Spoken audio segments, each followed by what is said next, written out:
أعوذ بالله من الشيطان الرجيم بسم الله الرحمن الرحيم الحمد لله الصلاة والسلام على رسول الله ثم أما بعد السلام عليكم ورحمة الله وبركاته. خب، کتاب ریاض الصالحین حدیث 452 و عنه قال، و از انس رضی الله عنه روایت است که گفت. عنه یعنی که حدیث 451 در رویش انس بود، پس این هم از انس رضی الله عنه روایت است که گفت: قال ابو بکر لعمر رضی الله عنهما بعد وفات رسول الله صلی الله علیه و سلم.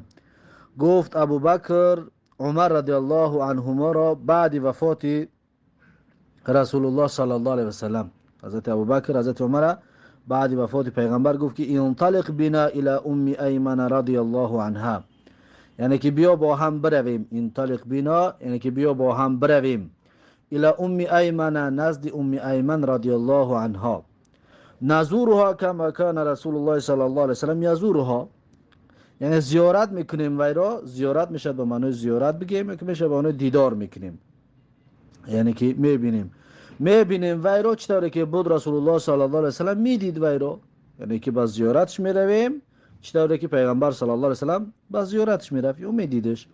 فلما انتهینا الیها بکت، پس زمانی که در نزد وی رسیدیم گریه کرد. میگه نزد ام ایمن دا میگه رسیدیم گریه کرد. فقال لها، پس گفتن هر دویشون، یعنی حضرت ابوبکر همراه حضرت عمر، هر دو اینها گفتن حضرت ام ایمن رو که ما یبکی، یعنی چی ترا میگریاند، سبب گریه کردن چی است؟ اما تعلمین ان ما عند الله خیر لرسول الله صلی الله علیه و سلم، آیا نمیدانی که هر آن چیزی که نزد الله سبحانه و تعالی است بهتر است برای پیغمبر صلی الله علیه و سلم؟ قالت ام ایمن گفت که اینی لا ابکی انی لا اعلم ان ما عند الله خیر لرسول الله صلی الله علیه و سلم. گفت که هر آینه من گریه نمی کنم به خاطر آنه که من نمیدانم آن چیزی که نزد الله سبحانه و تعالی از بهتر است برای پیغمبر صلی الله علیه و سلم، یعنی که من به خاطر این گریه نکرده استم که من این را نمیدانم. ولکن ابکی، ام ایمن میگه که ولکن من گریه میکنم ان الوحی قد انقطع من السماء، هر آینه وحی قطع شد از آسمان، دیگر از آسمان وحی نمی آید، به خاطر نیامدن وحی گفت من گریه میکنم. فهیجتهما علی البکاء، پس یعنی که تشویق کنند هر دو آنها را، یعنی حضرت ابوبکر حضرت عمر را برای گریه کردن. ام ایمن رسانید هر دو آنها را به گریه، یا که تشویق کنانید، شوقمند کنانید برای گریه کردن. فجعل یبکیان معها، پس شروع کردن هر دویشان، حضرت ابوبکر حضرت عمر، یبکیان معها، گریه میکردن همراه ام ایمن. رواه مسلم، این حدیث را امام مسلم روایت کردگی است. و قد سبق فی باب زیارت اهل الخیر، و واقعا گذشت میگه این حدیث در باب زیارت اهل خیر، در اون باب میگه این حدیث را یک بار خوانده بدیم. بعد از این حدیث 453 و عن ابن عمر رضی الله عنهما قال، و از ابن عمر رضی الله عنهما روایت است که گفت: لما اشتد برسول الله صلی الله علیه و سلم وجعه، زمانی که اشتد یعنی سخت شد رسول الله صلی الله علیه و سلم را وجعه، بیماریش، وجع پیغمبر، بیماری پیغمبر میگه سخت شد. قیل له فی الصلاة، گفته شد برای پیغمبر صلی الله علیه و سلم در موضوع نماز. گفته شد یعنی کسی آمد برای پیغمبر در موضوع نماز گفت که چه خیل بکنیم، نماز چه خیل بخونیم، یا وقتی نماز شده است. خلاصه درباره نماز کسی چیزی گفت. فقال، پس پیغمبر صلی الله علیه و سلم گفت که مرو ابا بکر فلیصلی بالناس، امر کنین ابوبکر رضی الله عنه را فلیصلی بالناس، پس نماز را بخواند با مردم، یعنی که حضرت ابوبکر امام شود و مردم از پشتش نماز را بخوانند. فقالت عایشه رضی الله عنها، پس مادر مؤمنان عایشه رضی الله عنها گفت که این ابا بکر رجل رقیق، گفت هر این ابوبکر رضی الله عنه مردی رقیق است، نرم دل و زود گریه میکردگی است که اذا قرأ القرآن غلبه البکاء، زمانی که هر وقتی که بخواند قرآن را غلبه البکاء، یعنی که گریه غلبه اش میکند، گریه غالبش میآید. فقال، پس پیغمبر صلی الله علیه و سلم گفت که مروه فلیصلی، حتی این گپ هم گوش نکرد، پیغمبر گفت که امرش کنید که پس امام شود، نماز را بخواند. حتی این علت گریه کردن هم پیغمبر اهمیت نداد و گفت که امرش کنین حضرت ابوبکر نماز را بخواند. و فی روایتین، در یک روایت دیگر آمدگی است، ان عایشه رضی الله عنها قالت، از حضرت عایشه رضی الله عنها روایت است که گفته است که قلت، میگه من گفتم، وقتی پیغمبر گفت که حضرت ابوبکر بگه که نماز را بخواند، میگه من گفتم که ان ابابکر اذا قام مقامک، هر آینه ابوبکر بیسته در جایگاه تو، یعنی که پیغمبر که نماز پیش می‌درآمد در محراب، گفت اگر که ابوبکر در اون محراب بیسته، در جایی که تو نماز میخونی در اونجا بیستد، لم یسمع الناس من البکاء، نمیتواند بشنواند مردم را از گریه بسیار. لم یسمع الناس، نمیتواند به گوش مردم برساند. چرا؟ قرآن خوانی را، قرآن خواندن را نمیتواند قرآن خواندن را به گوش مردم برساند. برای چی؟ من البکای، از گریه بسیار، یعنی گریه میکند، دیگر نمیتواند که قرآن خواندگیش به گوش مردم برساند. پس حضرت عایشه میگه، در روایت دیگر میگه که حضرت عایشه این طور گفت، لیکن پیغمبر باز چی گفت؟ مروه فلیصلی، امرش کنید برید بگنش که نماز بخواند. حدیث متفق علیه است.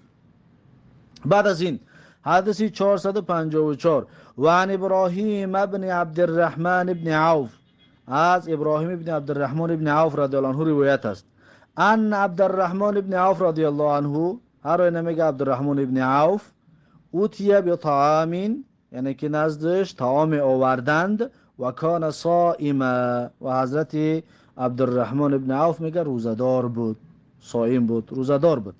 فقال، پس گفت عبدالرحمن ابن عوف گفت که قتل مصعب بن عمیر رضی الله عنه، کشته شد مصعب بن عمیر رضی الله عنه، مصعب بن عمیر کشته شد، و هو خیر منی، و در حالی که مصعب ابن عمیر میگه بهتر بود از من ده، مصعب میگه از من ده بهتر بود. فلم یوجد له ما یکفن فیه، پس یافت نشد برای وی چیزی که کفن کرده شود در همون، یکفن فیه یعنی کفن کرده شود در همون کفن، یعنی که اگه لباس نیافتن که کفنش کنن، الا بردتون، مگر یک جامعه یافتن، این غطی بها رأسه، اگر بپشانند به همون جامعه سرش، بدت رجلاه، نمایان میشید پاش، بالا میکشیدن سر بپشانیم پاش میتوفت، و این غطی بها رجلاه، و اگر که میپشاندن میگه پاشه، بد رأسه، سرش میتوفت، یعنی بالا میکشیدن پایان میتوفت، پایان میکشیدن بالا میتوفت، یعنی که به قدش برابر نبود، کمتر بود. چرا این گپ رو میگوید؟ زیرا که نزدش طعام آوردن که خیلی طعام خوب و طعام مثلا از بهتر شدن حال مردم گواهی میداد. پس وقتی طعام دید این چیز در یادش آمده. پس میگه ثم، عبدالرحمن ابن عوف که ثم بسط لنا من الدنیا ما بسط، بعد کشاده شد از برای ما در دنیا، از نعمتهای دنیا آن چیزی که کشاده شد. یعنی که ببین دیگر طعامی که آوردن پیشش، میگم این دارایی و این از مشکلات بیرون شدن و مسلمان ها به حال خودشان استوار شدن و این چیزها را که دید، گفت که ثم بسط لنا من الدنیا ما بسط، پس کشاده شد برای ما از نعمتهای دنیا آن چیزی که کشاده شد. این قدر نعمتها ده الحمدلله هستیم. او قال، یا میگه گفت با دیگر معنی قد که اعطینا من الدنیا ما اعطینا، یعنی داده شد برای ما از نعمتهای دنیا اون چیزی که داده شد. نعمتها را ببین چقدر نعمتهای زیاد برای ما داده شد. اکنون عبدالرحمن ابن عوف میگه که وقد خشینا ان یکون حسناتنا عجلت لنا، و واقعا میگه ترسیدیم که حسنات ما عجلت لنا، زودتر برای ما داده شدگی است. عجلت یعنی زودتر، برای ما عجلت لنا، زودتر برای ما داده شده است.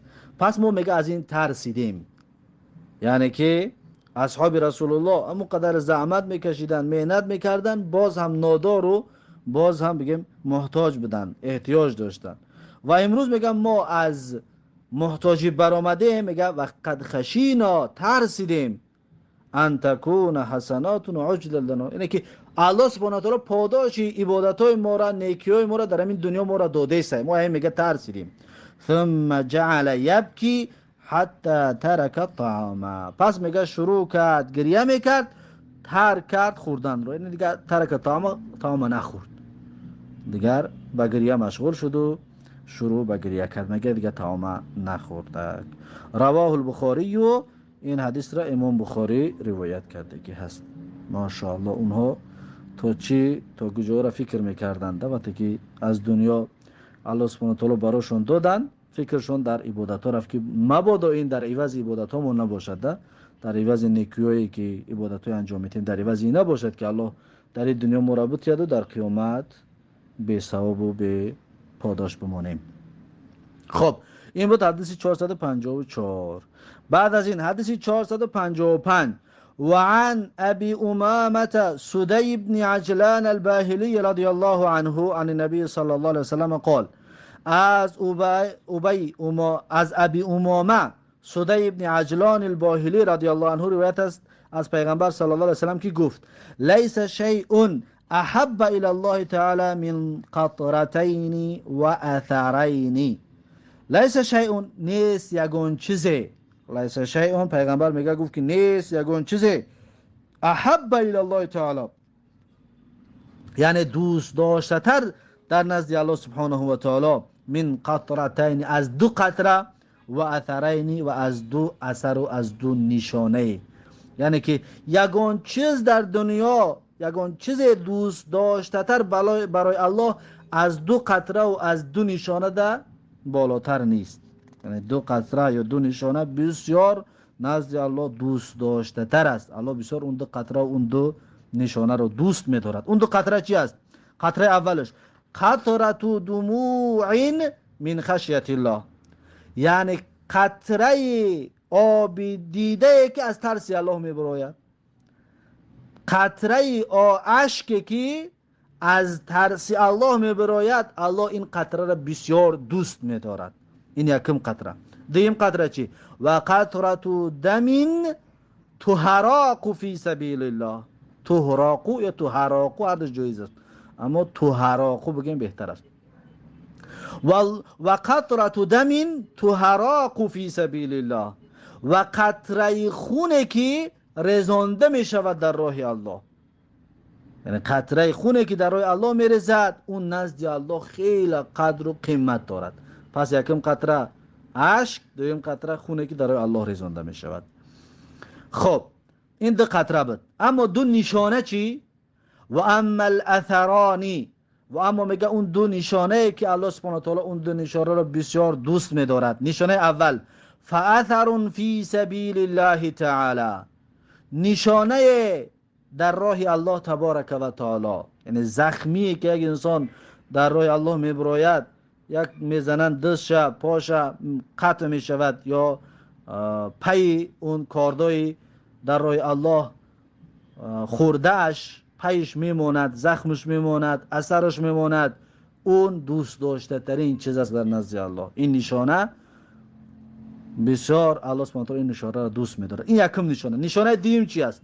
و اثر فی فریضه من فرائض الله تعالی، و نشانه در فریضه از فریضه های الله سبحانه و تعالی. نشانه از در فریضه از فریضه الله سبحانه و تعالی که مثلا طهارت کردن، انسان وقتی طهارت میکند نشانه اش بماند، یا انسان سجده میکند نشانه اش مثلا در پیشانیش بماند، یا انسان حج میرود بسیار خسته و مانده و حالش میبینی، از حالش الکی درک میکنی که این انسان بسیار بگیم حال ناخوب دارد، بسیار یعنی اثر اون بیفرگی و ماندگی در برای عبادت در اون انسان وجود دارد. پس همه اینها میگد نزد الله سبحانه و تعالی این اثر هم بسیار دوست داشتنی است. یکم اثرش در جهاد پایی که میموند، دیم اثرش از برای عبادت انسان زحمت میکشد. این اثرها را الله سبحانه و تعالی بسیار دوست می‌دارد. رواه ترمذی، و این حدیث را امام ترمذی روایت کرده که حدیث حسن و قال حدیث حسن، و امام ترمذی گفته است که حدیث حسن هست. میگه و فی الباب احادیث کثیره، در این باب میگه حدیث خیلی زیاد هستند. منها بعض از همون حدیثا حدیث العرباض ابن ساریه رضی الله عنه قال، حدیث عرباض ابن ساریه رضی الله عنه است که گفت وعدنا رسول الله صلی الله علیه وسلم موعظه وجلت منها القلوب و ذرفت منها العیون. سخن گفت رسول الله صلی الله علیه وسلم برای ما سخن گفتنیه. وجلت منها القلوب یعنی دلها ترسیدن، وقتی رسول الله سخن کرد دلها در ترس در آمد. و ذرفت منها العیون و جاری کرد از اون اشکار و چشم ها، یعنی که از جاری شد از چشم ها اشکی انسان های میشنیدگی، یعنی که رسول الله چنان سخنی تأثیرآوری کرد. میگه این هم دلالت به همین میکند، یعنی که گریه کردن به خاطر الله چقدر فضیلت دارد. و قد سبق فی باب النهی عن البدع، این حدیث عرباض ابن ساریه در باب نهی از بدعت گذشت و این را پیشتر خوندگی بدیم دیگه، یعنی که تکرارش نکرد. خب این بود این حدیث 455 با همین باب فضیلت گریه کردن از ترس الله با آخر رسید و باب نو انشاءالله شروع می شود. این باب درس آینده. بارک الله فیکم و جزاکم الله خیرا و السلام علیکم و رحمت الله و برکاته.